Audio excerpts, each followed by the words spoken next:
Brian Collette here, and today I want to talk about business communications considerations for the deaf and hard of hearing. When most people think about business communications, they probably don't really think about the needs of the deaf and hard of hearing, and I just hope to raise some awareness of those needs.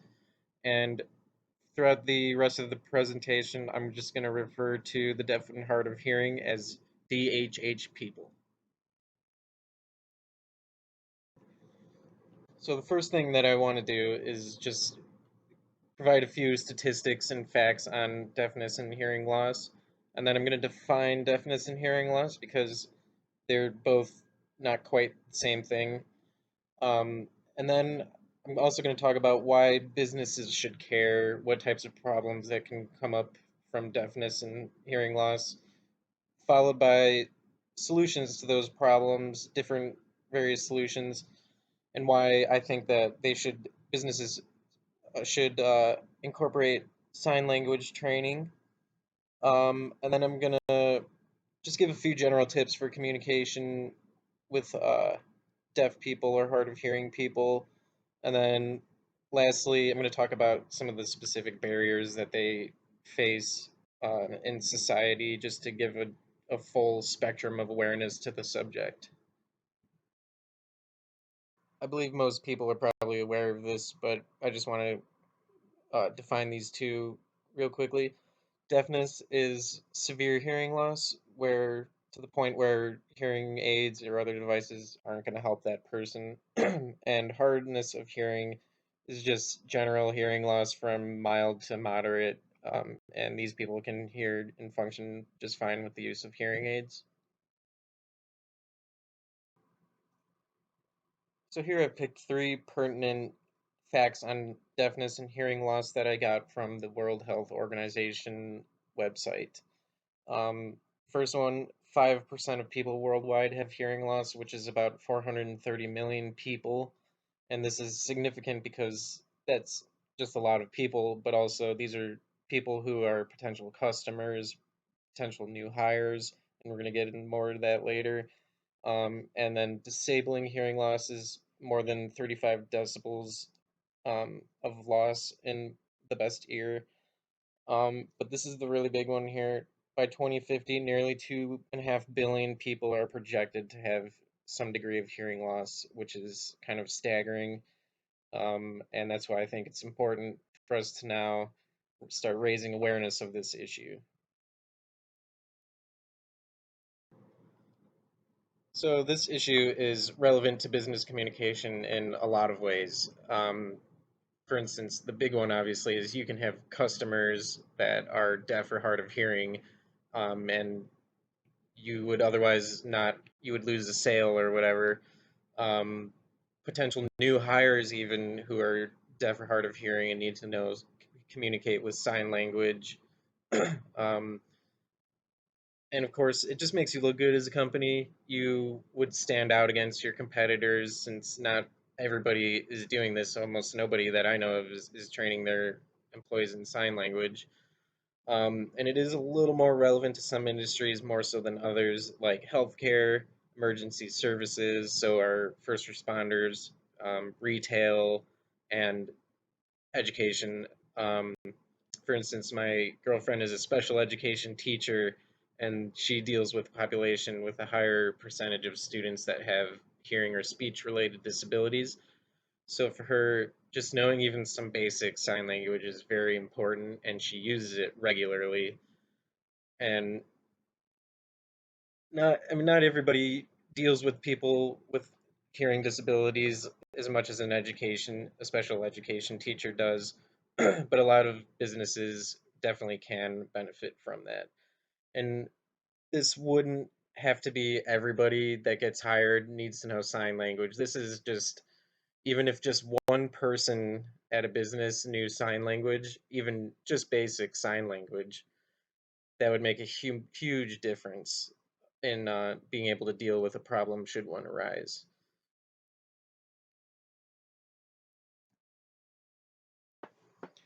So here I'm going to go over just a few quick tips for people who don't know sign language but have to communicate with somebody that has hardness of hearing.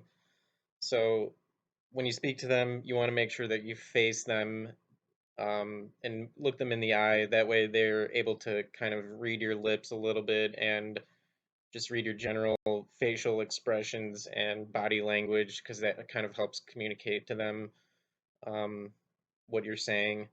And a lot of people try to overemphasize the lip movements because they know that people can read lips, but they when they do that, it just actually makes it more difficult because it's not like a natural.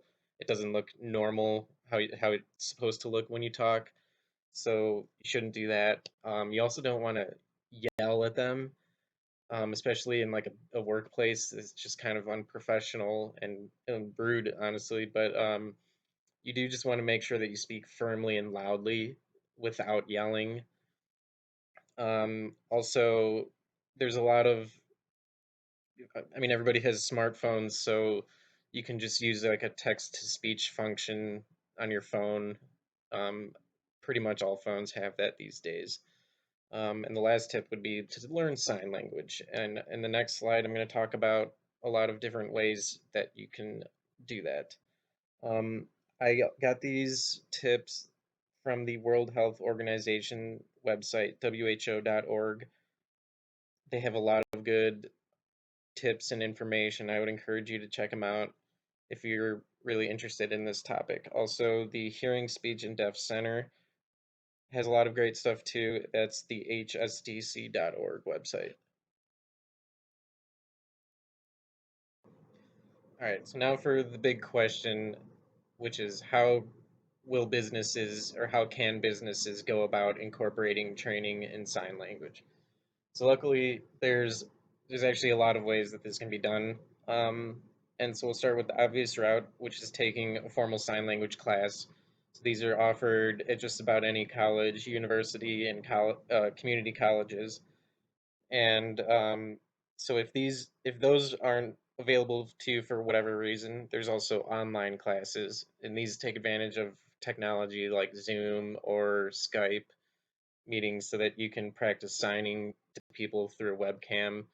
This is a great option, particularly right now because everybody's very familiar with Zoom and Skype because of the whole pandemic. Um, so another option then would be to hire a private tutor that could come into your business, come to you if it's too inconvenient to go to classes or whatever, you can just have a person come in and have a face-to-face lesson with a professional. So some people might prefer that. There's a lot of other options like books and DVDs. There's YouTube videos, um, free, which are a lot of those are just free and stuff that anybody can access at any time. And it's important to note that one doesn't have to become an expert in sign language, and you can just learn the basics pretty easily, and you can get by with that. It's so much better than just nothing at all. And so there's a lot of methods of teaching sign languages, and businesses can gauge how much of a priority it is to them and choose a method that suits their specific needs. So, like a small business with fewer employees, they might just watch a DVD or some YouTube videos and learn a little sign language.